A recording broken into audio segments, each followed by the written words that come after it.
pag ganun talaga malakas yung loob mo kasi nakapaghanda ka sa darating na laban o kung ano mang mangyayari. Kaya ayun, kaya bigay todo ako, kaya ganito na talaga ako magsalita. Bakit nga ba tinawag na Cuadro Alas si John Riel Casimero? Ayon kay Casimero, noong nasa Omega Boxing Gym pa siya sa Cebu, noong mga panahon na iyon ay kapos daw sa kampyon ng gym, mapa-local man o international, kaya tinawag nilang huling baraha si Casimero at tinuring na pag-asa sa inaasam-asam na kampyonato. Dito nga nagmula ang alias ni Casimero na Cuadro Alas. Nakuha ni Casimero ang kanyang unang pandaigdigang titulo noong taong 2012 kontra sa Meksikanong si Pedro Guevara, kung saan nakuha ni Casimero ang IBF Light Flyweight title via split decision. Taong 2015 naman, nang tangkain ni Cuadro Alas na maging isang 2-division world champion nang makasagupa nito ang mandarayang Thai na kalaban na si Amnat Ruwenrueng. Dito nga ay bigo na masungkit ni Casimero ang pangalawang titulo sa flyweight division.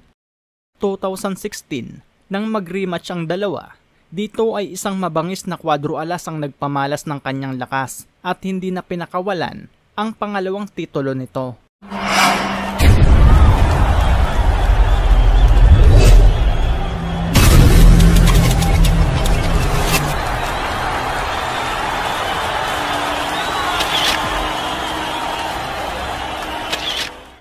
Dito nga mga idol, ay 4 na round nga lamang po ang itinagal ng mandarayang kampyon na Thai na kalaban. Nakuha ni Cuadro Alas ang IBF Flyweight title via 4th round knockout. Bantamweight division. Sa division nga na ito mga idol, mas lalong pumutok ang pangalan ni Cuadro Alas John Riel Casimero. Taong 2019 nang makasagupa ni Cuadro Alas ang nooy most avoiding fighter at nagahari sa bantamweight division.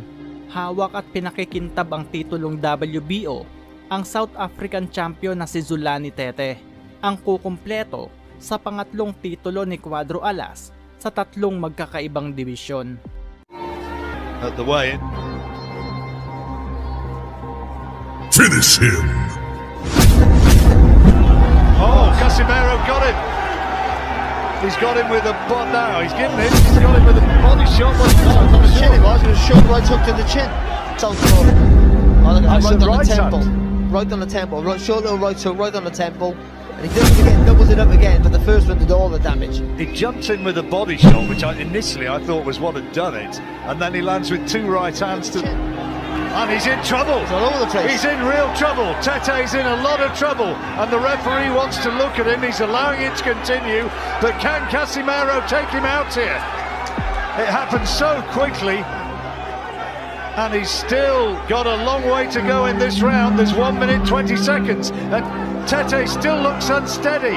He's got to buy some time here and make Casimero miss. Casimero needs to pick his punches and he can't find the clean shot and he falls down.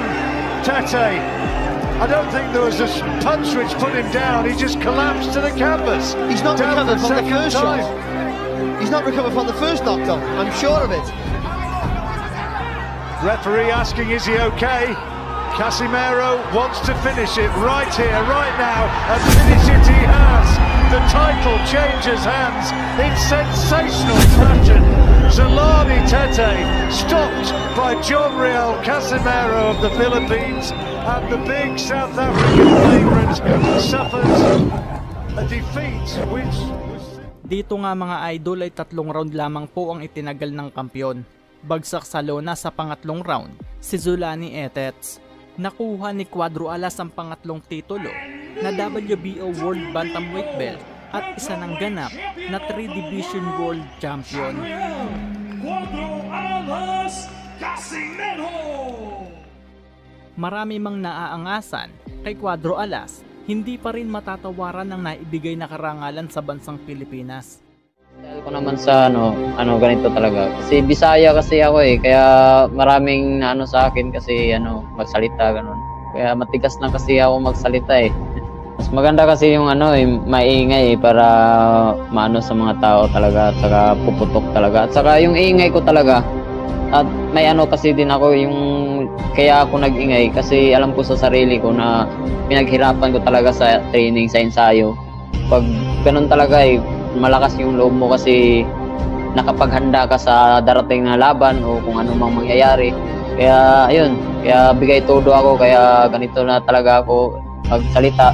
Kasi hindi ko na hinahayaan yung mga pagkakataon at saka panahon sa mag-ensayo, sa training.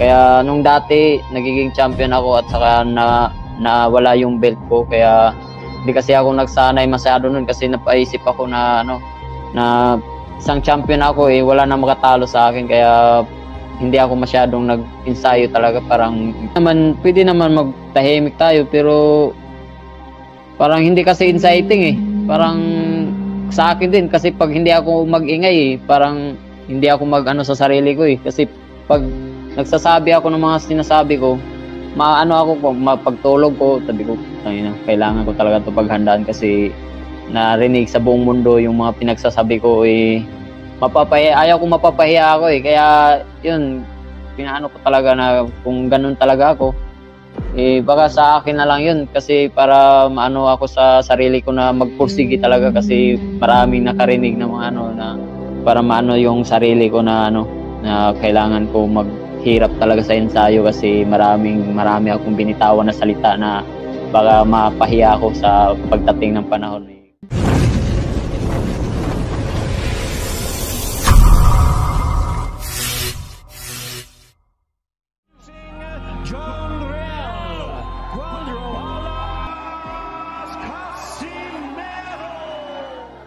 Atin pong isa-isahin ang 10 bansang dinayo ni Cuadro Alas, Janriel Casimero.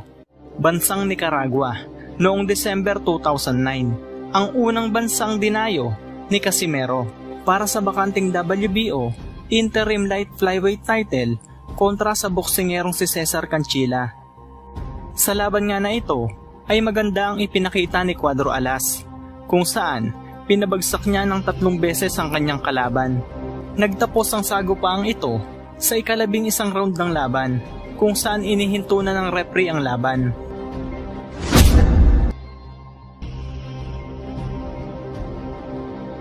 Mexico, ang pangalawang bansang dinayo ni Casimero para idepensa ang hawak na titulo sa isang Mexican warrior na si Ramon Garcia Hirales. At sa labang ito ay impresibo ang ipinakitang laban ni Cuadro Alas, pero sa late rounds ay unti-unti nga pong humina ang stamina nito, bagay na sinamantala ng kalaban. Nagtapos ang laban na humantong sa kamay ng mga hurado at ang resulta, mapait at malungkot na pagkatalo. Makalipas nga lang po ang 8 buwan, bagamat kakagaling lang sa pagkatalo ang ating pambato, ay nabigyan pa din ito ng pagkakataong lumaban. Ito ang unang world title fight ni Cuadro Alas kontra sa IBF World Champion na si Moruti Imtalani. Sa mga hindi po nakakaalam mga idol, si Imtalani nga po ay ang boksingerong tinalo noon ni The Filipino Flash, Nonito Donaire. Ang laban na ito ay naganap noong March 2011 sa bansang Africa, ang ikatlong bansang dinayo ni Janriel Casimero. Sa sagupaang ito ay nangayaw nga po ang ating pambato sa ika-5 round ng kanilang bakbakan. Ang dahilan nga po mga idol ng pagsuko ni Casimero ay ang nagkaroon nga daw po ito ng injury sa kanyang siko. At maliban dyan mga idol ay kinapos na din ito sa hangin. Dulot nga po ng hindi maayos na pag-iensayo dahil 3 linggo nga lang po ang naging preparasyon nito para sa laban. 2 sunod mang natalo ang ating kababayan, binigyan pa din ito ng pagkakataong lumabang muli sa Argentinian boxer na si Luis Alberto Lasarte. Naganap ang kanilang sagupaan noong February 2012 sa Buenos Aires, Argentina, ang pang-4 na bansang dinayo ni Cuadro Alas. Ang laban ay para sa IBF Interim Junior Flyweight title. Ang sagupaang ito ay naging makasaysayan at isa sa itinuturing na malaking riot na naganap at hindi malilimutan sa mundo ng boxing. Naging madumi ang bakbakang ito dahil sa mga pandarayang ginagawa ni Lasarte. Pero ganun pa man, nanalo si Casimero sa pang-10 round ng laban, kung saan winasak at binugbog talaga ng ating kababayan ang Argentinian fighter, kung saan pumagitna na ang referee at inihinto na ang laban. Kasabay niyan mga idol ay dito na nga nagsimulang magkagulo at sinugod ang kampo ni Casimero ng mga taga-suporta ni Lasarte. Matapos nga pong manalo ni Casimero at makuha ang IBF Interim Junior Flyweight title, ay kalaunan ay binigay na din po sa kanya ang regular na IBF Junior Flyweight title. Matapos nga po na hindi masunod ang mandato ng IBF ng dating world champion na si Ulysses Solis. Makalipas nga lang po ang mahigit isang taon, sa ikalawang pagkakataon ay ididepensa nga po ni Cuadro Alas ang hawak nitong titulo sa isang Panamanian boxer na si Luis Alberto Rios, at sa panglimang pagkakataon ay muli itong dadayo sa baluarte ng kalaban sa bansang Panama. Dito ay na-retain ni Cuadro Alas ang kanyang hawak na titulo via unanimous decision. June 2015, nang tangkaing agawin ni Cuadro Alas ang titulo ng isa sa pinakamaduming lumaban na boksingero, ang kampiyon noon sa IBF Flyweight Division na si Amnat Ruenrong. Ito ay ginanap sa baluarte ng kampiyon sa bansang Thailand, ang pang-anim na bansang dinayo ni Cuadro Alas. At sa bakbakang nga pong ito, ang inaasahang boxing fight ay tila wrestling match ang nangyari. Dahil nga po sa mga panggugulang na ginagawa ng kampiyon sa ating pambato, idagdag mo pa ang bias na referee. Ito ay umabot hanggang sa mga kamay ng mga hurado at itinanghal na panalo ang defending champion. Makalipas nga po ang kulang-kulang isang taon, ay nabigyang muli ng pagkakataon na maglaban si Casimero at Amnat Ruenrong upang tangkain muli na agawin ang titulong hawak nito at makaganti sa madayang kampiyon na boksingero sa pangalawang pagkakataon. Ito ay naganap na sa Beijing, China noong May 2016, ang ikapitong bansa na dinayo ng ating pambato. Sa laban na ito mga idol ay hindi na nga po umubra ang mala-wrestling na galawan ng kampiyon dahil ito ay pinag-aralan upang makuha na ni Cuadro Alas ang inaasam-asam na titulo. Sa pang-apat na round nga po mga idol, napabagsak nga po ni Casimero ang kampiyon gamit ang solid counter left hook na tumama sa nguya-nguyaan ng kampiyon.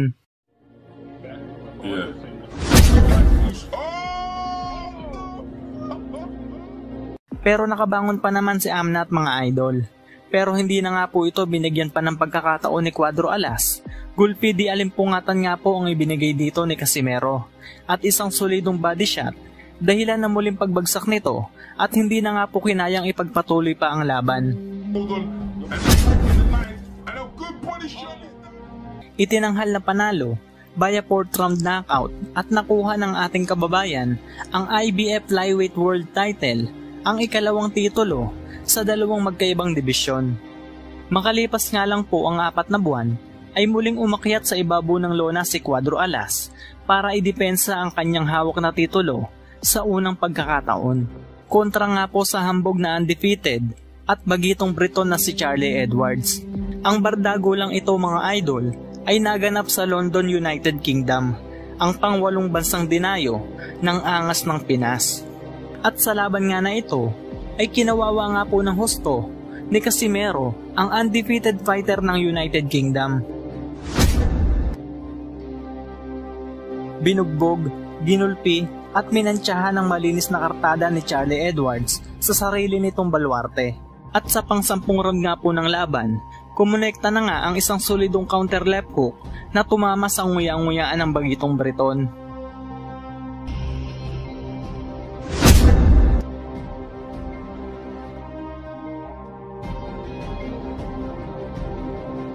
At sa pagbangon nga po nito, ay nakabang na nga po ang mabangis na leon upang lapain at tapusin na ang laban.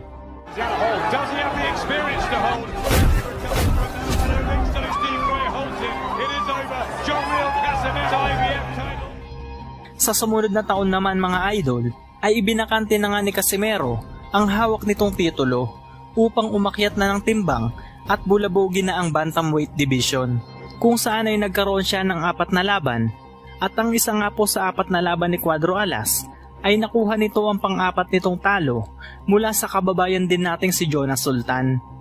At sa pagkabigo nga pong iyon ay tila nagising ang pinakamaangas na bersyon ng isang Cuadro Alas. Ginawa niyang motibasyon ng kabiguang iyon upang maging mas malakas na kampiyon. Kaya naman, siyam na magkakasunod na panalo ang naitala ni Casimero. At ang 7 nga po dito ay pinahalik niya sa lona. Kasama na dyan, nang agawin ni Cuadro Alas ang WBO belt sa dating kampiyon na nooy nagahari at kinatatakutan sa bantamweight division na si Zolani Etits. Kung ating babalikan ang nakaraan mga idol, halos mahigit 2 dekada na ang nakakalipas.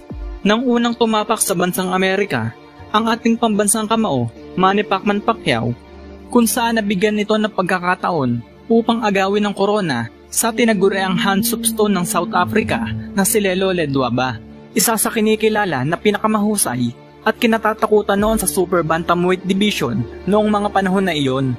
Sa katunayan mga idol, ay ito na ang ika-6 na matagumpay na pagdepensa sa kanyang IBF Super Bantamweight title bago nito makalaban ng ating pambansang kamao, Manny Pacquiao. Ganun pa man, sa kanilang laban ay nanaig pa din ang ating kababayan sa kanyang unang laban sa Amerika. At dito nga po mga idol, unang nakilala at pumutok ng husto sa buong mundo ang pangalang Manny Pacquiao.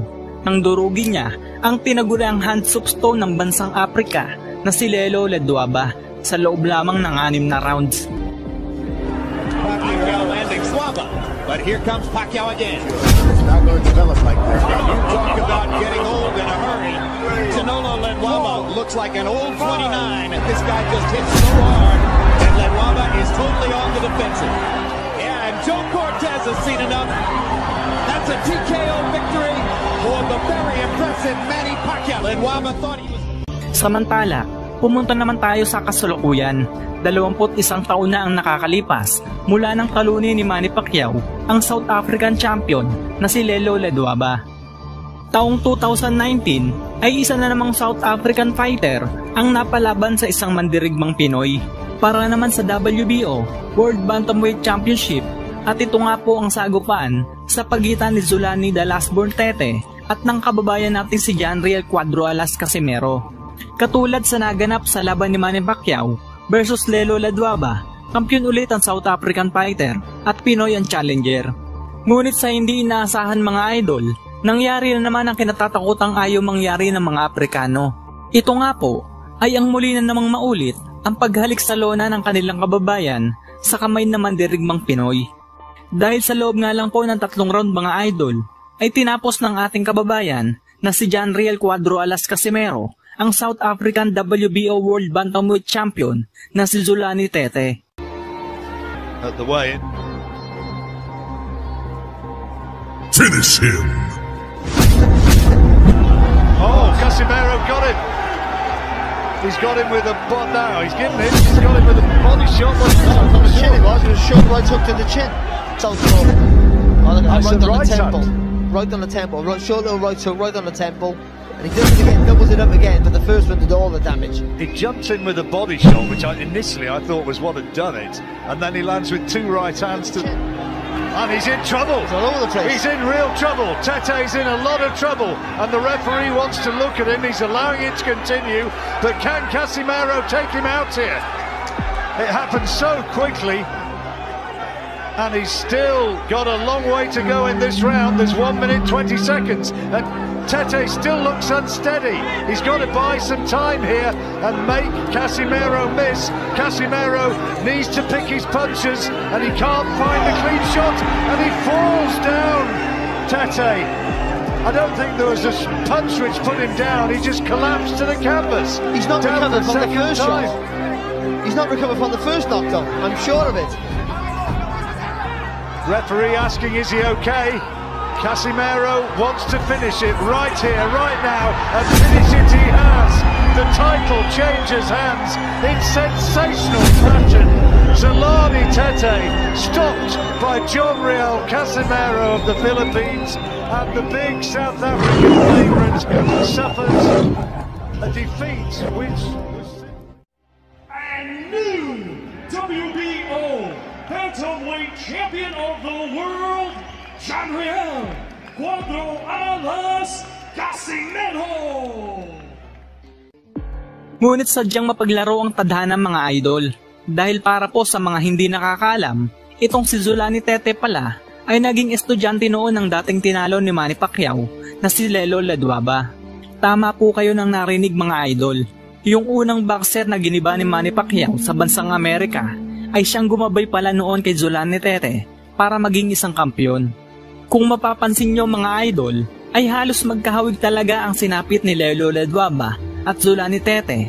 Parehong humalik sa lona ng makaharap ang dalawa nating pambato sa palakasan.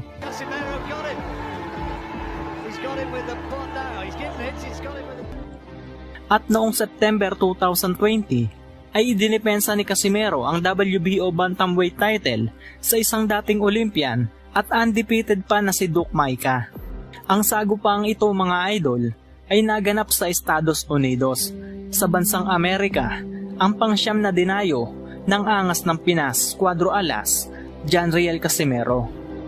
Naging makapigil hininga ang bakbakang ito kung saan walang takot nakipagpalitan at nakipagsabayan ng suntok si Duke Maika kay Casimero. Pero nanaig pa din ang tibay at malabakal na panga ng angas ng Pinas. Kinawawa at ginawang punching bag ang undefeated na si Duke Maika sa pangatlong round ng kanilang bakbakan, dahilan para itigil na ng referee ang laban. December 2022, ang kontrobersyal na laban ni Cuadro Alas sa bansang South Korea, ang pang-10 bansang dinayo ng ating kababayan. Kontra sa hapon na si Ryo Akaho. Dahil na-miss at sabik sa pagbabalik si Casimero sa ibabaw ng lona, dahil 16 na buwan na walang laban. Solid nga po ang ipinakita dito ni Cuadro Alas. Kung atin pong babalikan ng kanilang laban, ay unang round pa nga lang po, ay nagmukbang na agad ng solidong suntok si Ryo Akaho.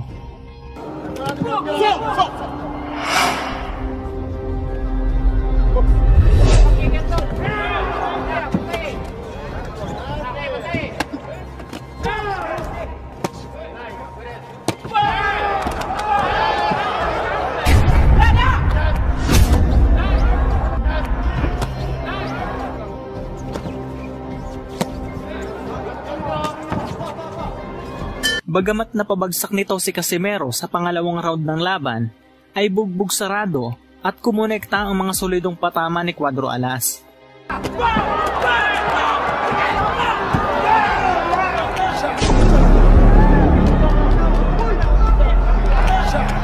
Dahil dyan mga idol, ay lumabas nga po ang isa pa nitong talento, ang napakagaling sa pag-arte. Dahilan daw ng suntok sa batok na ginawa ni Casimero. Pero kung inyo pong mapapansin mga idol, ay daplis lamang ang suntok na sinasabi nito.